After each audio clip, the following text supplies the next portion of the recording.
Greetings, Embers. Hi, it's been a while. I know it's been a few months and I really do apologize. My sleep channel Back to Ashes has kept me on my toes as that is now my full-time job.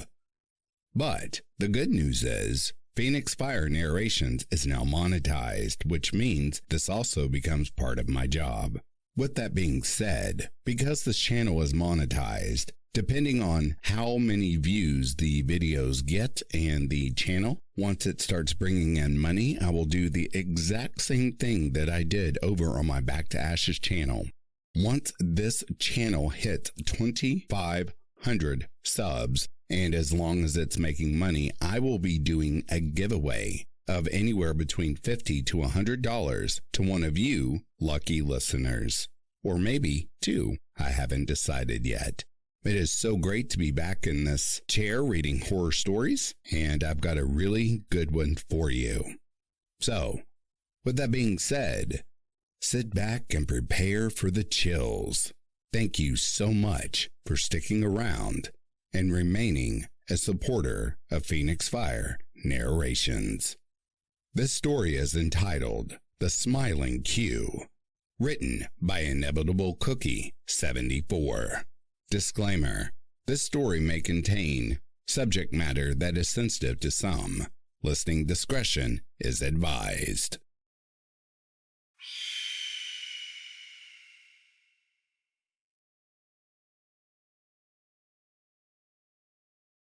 July 21st, 1999.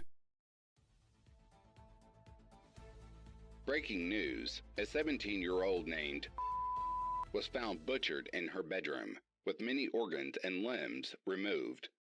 There was no sign of forced entry or even a struggle. Parents say they were out running errands, so she was home alone, and police are still searching for a suspect. The missing organs and limbs have not yet been discovered. A journal was retrieved at the crime scene, telling about young final days. Here's what we read. June 20th, 1999. My name is, and I'm 17 years old. It was 7 p.m. and I heard a knock on the door. I don't know how it got there, but I found a Street Fighter Third Strike arcade cabinet at my doorstep. I've always been a fan of Street Fighter and was excited about a release of Third Strike. Imagine my face when I saw a cabinet of my very own right on my doorstep. I didn't ask for it, but nevertheless, I was excited. My dad placed the cabinet in my room and hooked it up for me. He had a lot of knowledge on how these were supposed to be plugged up. After a while, I was finally able to play the game. I thanked my dad profusely and turned the game on happily.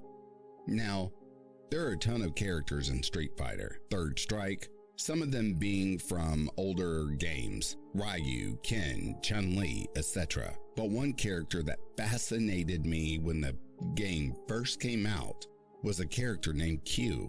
Q was a man with a trench coat and fedora hat, making him look like a detective.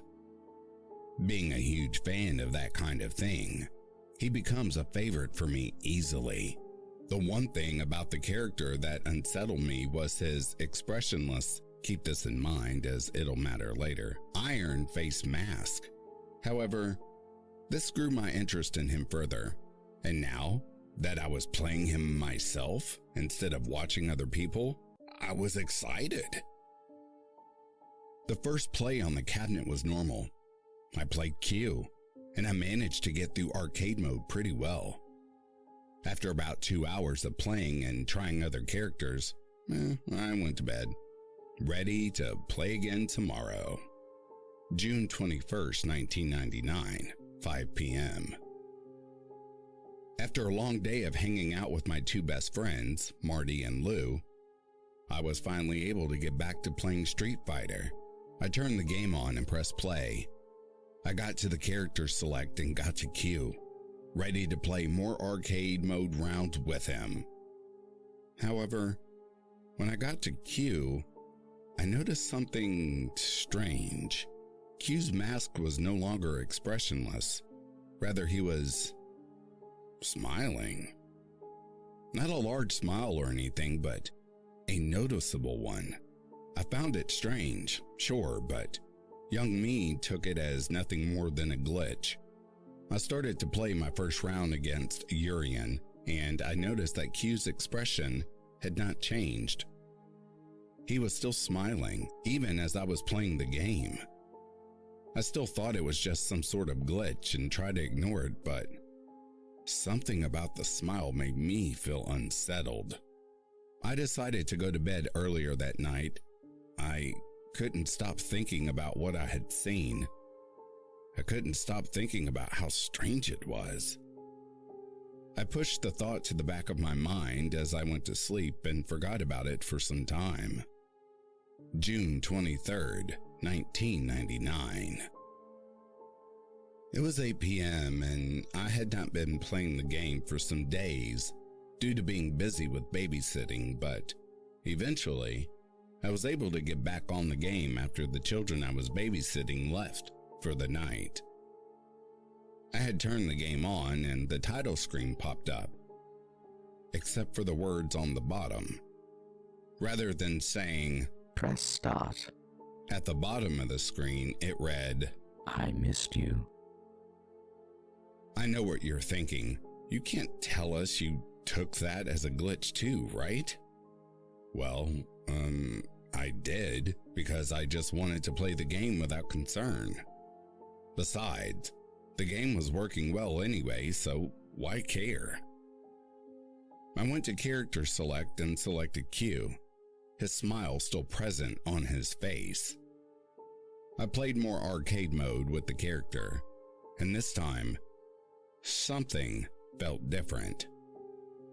I felt as if I was closer to Q than before, like connection-wise. I felt as if I wasn't just playing with Q, rather I was playing with a close friend. It was weird, but I ignored it. I realized it was getting late and I decided to call it a night. Before I could turn off the game, I saw Q stop in his place and turn his head and look at me. He then waved in a manner that showed sadness before the screen blacked out. I went to bed even more unsettled, but I didn't tell my parents. The machine worked well on its own, just a few oddities about it, nothing more than that. I didn't see a reason to get rid of the machine, so I kept the odd occurrence to myself. 6/24/1999.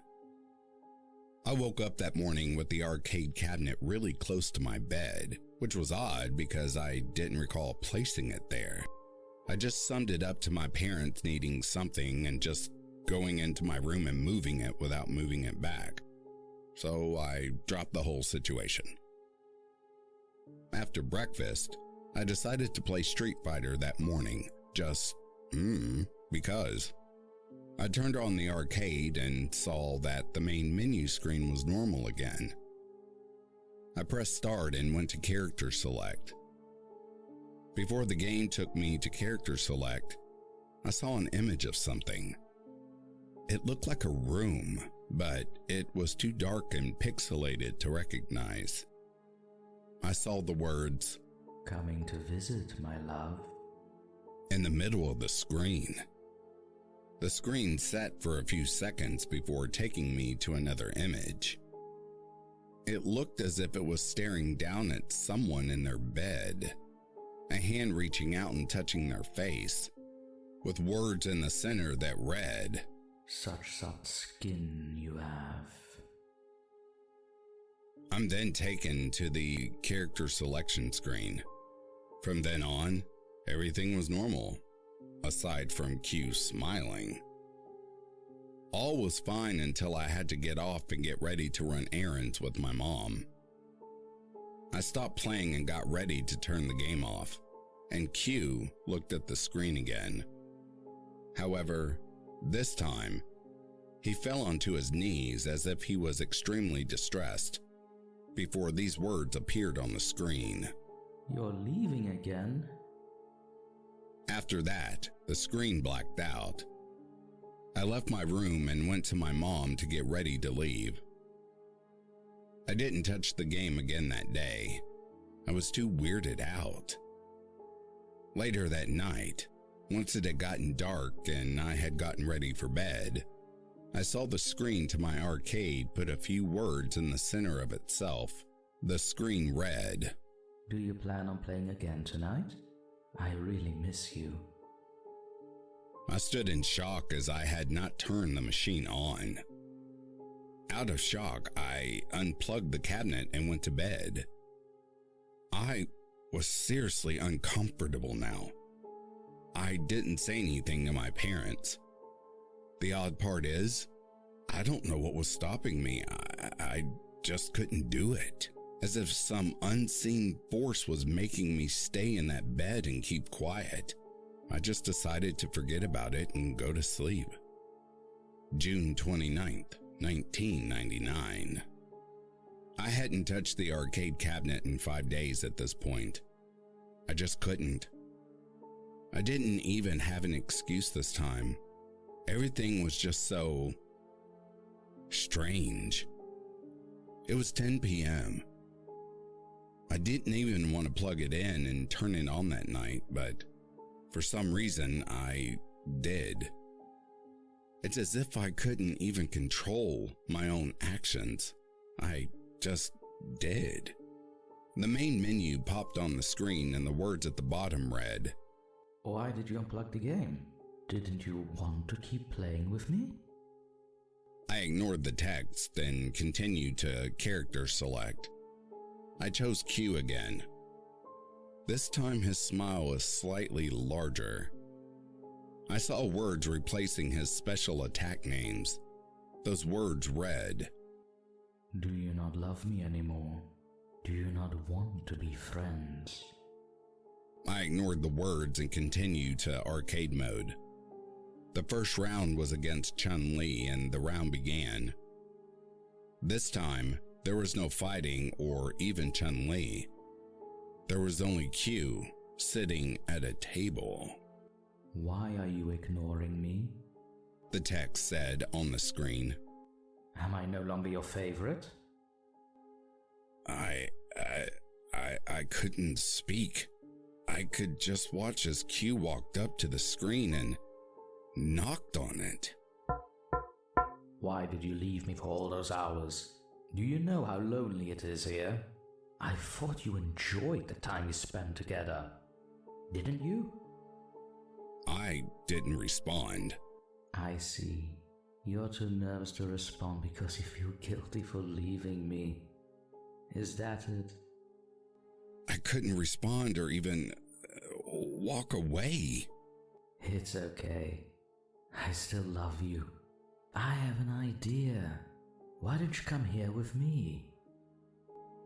I don't respond once again. You're in a trance as you see Q walk closer to the screen, his smile growing wider as black ooze leaks from his eyes. I feel myself getting dizzy, falling weakly on the ground as I hear a voice speak to me from the machine.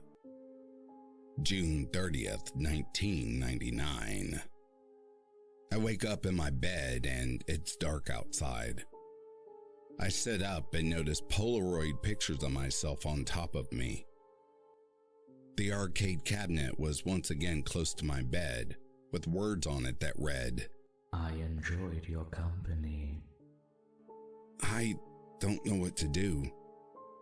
I think I should tell my mom and dad, but for some reason, I can't bring myself to do it. It's as if something is keeping me from telling anyone this. All I can think about, all I want to do, play more Street Fighter. I want to see more of Q's smile. It's all I'm focused on, and I don't know why. Something is drawing me to that cabinet. Something I can't stop. July 5th, 1999. Well, hello again. I haven't touched the arcade. I put it in my closet so I wouldn't be tempted. I think that was a mistake, because ever since I put that thing in the closet, I've been having an intense migraine. It's been hours, and I decided to remove the cabinet from the closet, as the migraine was growing too intense to bear. What should I do? Do I turn it on? I don't want to, but something is telling me to. I turn it on and I see no title screen and no main menu. Just Q and that cursed smile of his, with the words on the screen. I missed you. However, those words this time sounded so sinister to read. I turned the cursed thing off. I'm going to bed, and I'm not going to turn that thing back on. I don't even know why I turned it back on. That was so stupid. Whatever, it's over now, and I can go to sleep. July 10th, 1999. Ugh, I'm in agony and I don't know what to do. I woke up this morning to the most intense pain I've ever felt. I know that Q wants me to turn the game back on, but I can't. I just can't. I haven't seen my parents today. They left to run errands and I'm all alone. I can't even leave the house. If I try to leave the room, the pain gets worse and worse. What do I do? If I allow myself to turn the game on, will Q take the pain away? No. I don't want to turn that thing on. I won't. July 12th, 1999. He's beckoning me to come back, to play the game again. He started speaking to me vocally again. He's been saying things like, "Do not worry, child. It'll all be better soon." And, "Why won't you come to me? Why do you keep resisting?" I still can't leave. My parents think I'm just fine. Have they been saying anything? Has the stinking arcade cabinet been making them see things differently? Now I know I'm not alone, and there's no one to help me. No one to take me away from this thing. July 14th, 1999. He calls for me. I was trying to sleep and I saw it. Q came out of the arcade screen and he came up to my bed. I couldn't move. I just stared at him. Him and his smiling face. He rubbed my cheek. He wants me back. It's 12 p.m. now and I feel so different. So euphoric. I feel so happy. I'm going to turn the game on again and finally reunite with Q. After so many hours of ignoring him and cowering in fear to him, he doesn't want to hurt me. He wants to be my friend. July 17th, 1999. I feel so happy now. I finally turned the game back on and played it. I feel so much relief sitting there playing alongside Q. I feel as if he was right next to me, smiling the entire time. My parents are gone. Good. It's better when I'm alone with him. I'm so happy. Q wants me to join him, and he said he'd be taking me with him when I go to sleep. I can't wait to see him, to be alone with my best friend. He's my only friend. The only one who understands me. He told me that he needed to break me out of this prison so we could be together. He said everyone is already waiting for me, so I'm going to let him come and take me.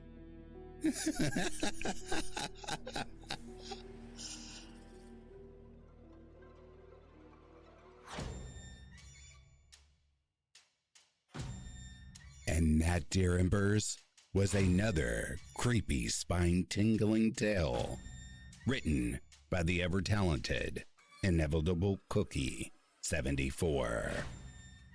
As I always like to say, when life gives you fire, become a phoenix. Until next time, I'll read to you all soon. Take care.